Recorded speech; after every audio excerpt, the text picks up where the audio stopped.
Assalamualaikum warahmatullahi wabarakatuh. Bismillahirrahmanirrahim. Alhamdulillah wassalatu wassalamu ala rasulillah wala qaula wala quwata illa billah. Allahumma sholli ala sayyidina Muhammadin wa ala alihi sayyidina Muhammad. Amma ba'du. Bismillahirrahmanirrahim. Qaulal mu'alifu rahimahullahu ta'ala wa nafa'na bihi wa bi ulumihi wa amadana fi asrarihi wa ada alaina bi barokatihi fid dharaini amin ya rabbal alamin. Bismillahirrahmanirrahim. Faslun utawi iki iku fasal. Wa amala lan anapun utawi lapat Allah. Allati rupani lapat Allah li nafyil jinsi kang maring nafiake jenis. Fahiya mongko iku utawi lapat Allah iku allati lapat Allah. Yurodu kang dikarepake biha kelawan lapat Allah apa nafyu jami'il jinsi nafiake sekabehane jenis ala sabilit tansis ing atase dalan kang jelasake ing atase dalan tansis. Wa ta'malu lan ngamalake apa lapat Allah amala inna kelawan kaya amali lapat inna fatang sibu mongko nasupake apa lapat Allah al isma ing isim.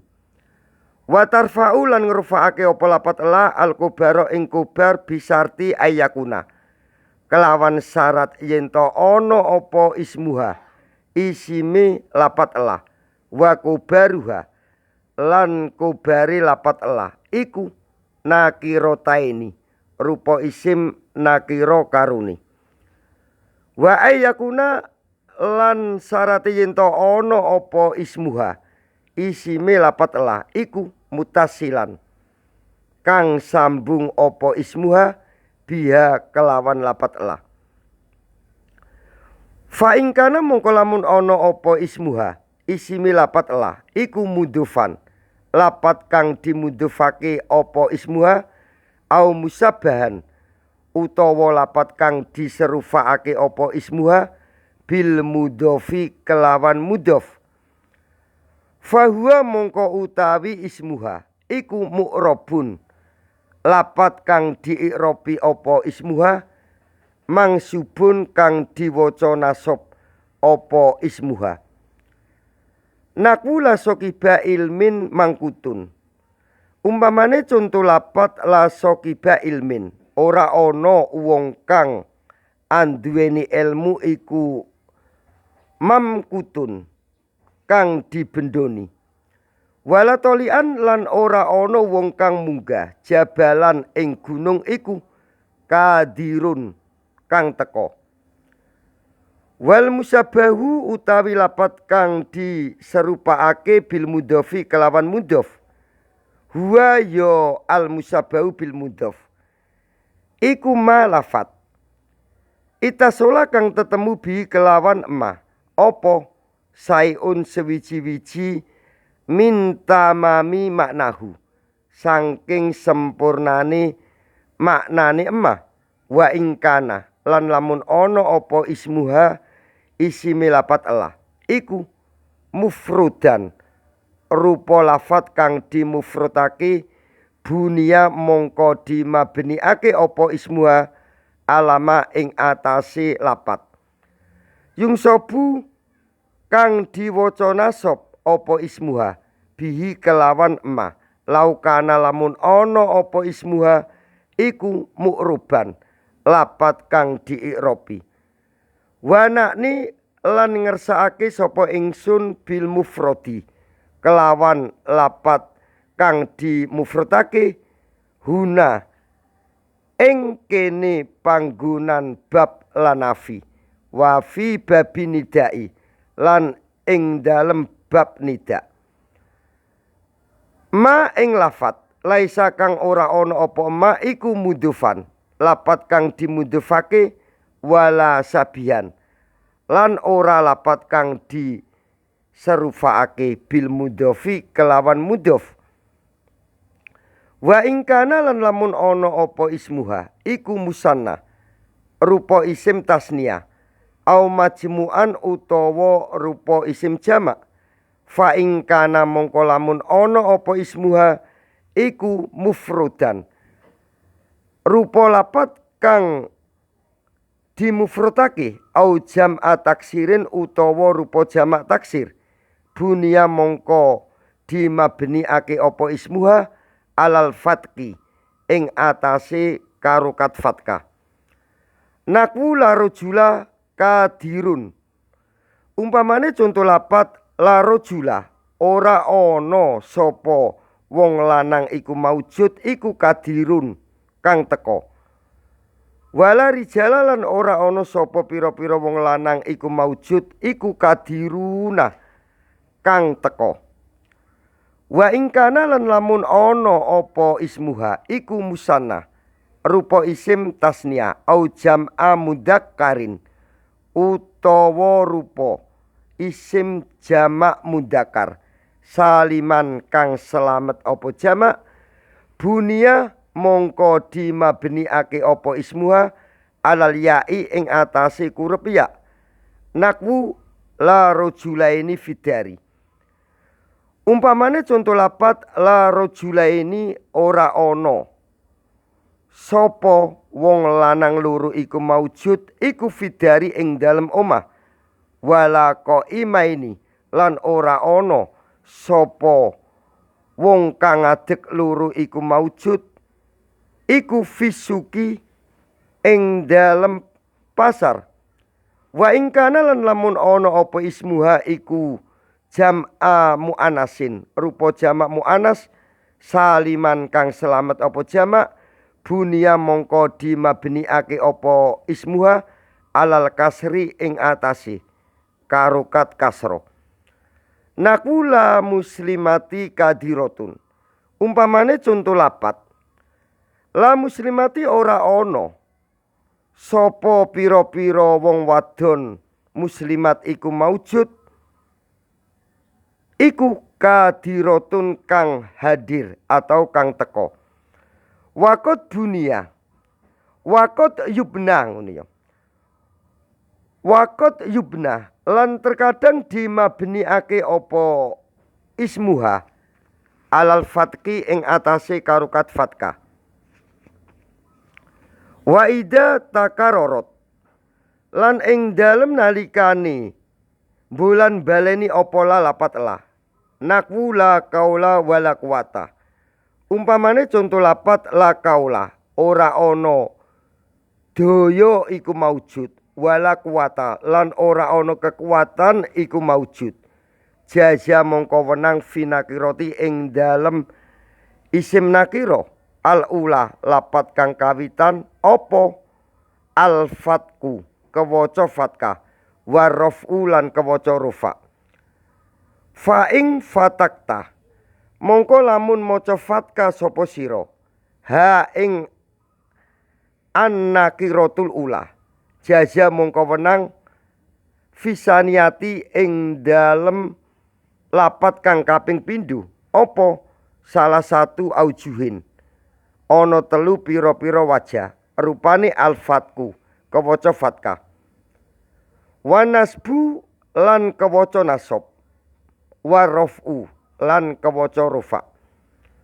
Ana telung wajah rupane sing nomor 1 al-fatku kewaca fatkah, sing nomor 2 wa nasbu lan kewaca nasab, sing nomor 3 warrafu lan kewaca rufa. Wa in rufa'ta lan lamun ngrufa'ake sapa sira anakirota ing isim nakira al ula lapat kang kawitan jaza mongko wenang finakiroti ing dalem isim nakira asaniati lapat kang kaping pindho apa wajihaini apa wajihani ana wajah loro rupane arfu kewaca rufa sing nomor 1, sing nomor 2 wal fatku lan kewaca fatkah. Wa in atufta lan lamun ngatufake sapa sira ala ismillah ing atase isime lapat elah walam tatakarur lan ora bulan baleni apa lapat elah wajaba mongko wajib apa fatkun nakiroti fatkai isim nakiro al ula lapat kang kawitan wajaza lan wenang finakiroti ing dalem isim nakiro asaniati lapat kang kaping pindho apa arafu kawaca rufa wa nasbu lan kawaca nasab nakwula kaula wa kuwatun wa kuwatan umpamane conto lapat la kaula ora ana daya iku maujud wa kuwatun lan kekuatan wa kuwatan lan kekuatan boleh dibaca rufa dan boleh dibaca nasab lapat kuwatun ya oleh kuwatan ya oleh wa idanu ita lan ing dalem nalikane disipati apa ismula isime lapat lah binaktin kelawan sifat mufradin kang mufrad walam yafsil lan ora kepisah baina nakti ing dalem antarane naat wal manuti lan ing dalem lapat kang di naati apa fasilun perkara kang kepisah nakwula rojula dorifun jalisun umpamane contoh lapat la rojula ora ana sapa wong lanang iku maujud la rojula ora ana sapa wong lanang iku maujud dorifun kang bagus jalisun kang lungguh jaza mongko wenang finakti ing dalem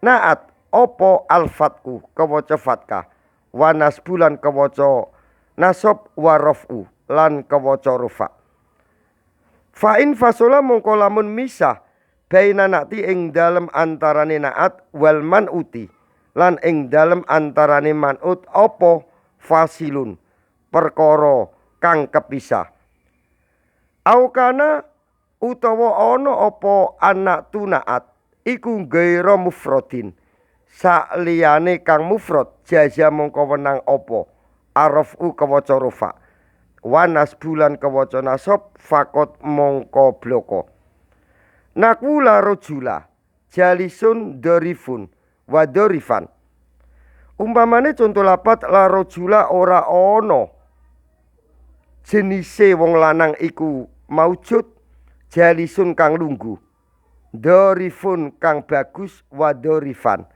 lan kang bagus boleh diwaca rufa lapat dorifun boleh diwaca nasab lapat dorifan wala rojula lan ora ana jenise wong lanang iku maujud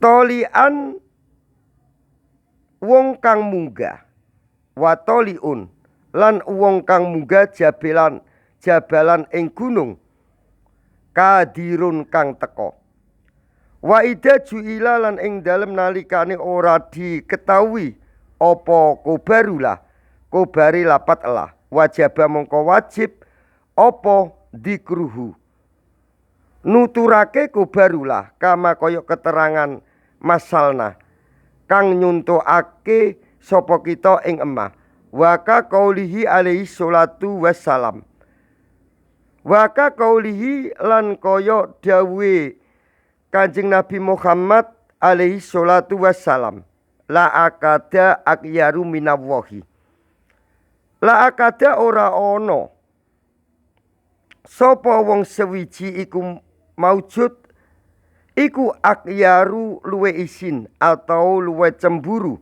minallahi tinimbang Allah wa ida ulima lan ing dalem nalikane dikaweruhi apa kubarulah fal aksaru mongko utawi luwe akeh iku katfuhu kebuange kobarulah naku fala fauta umpamane contoh lapat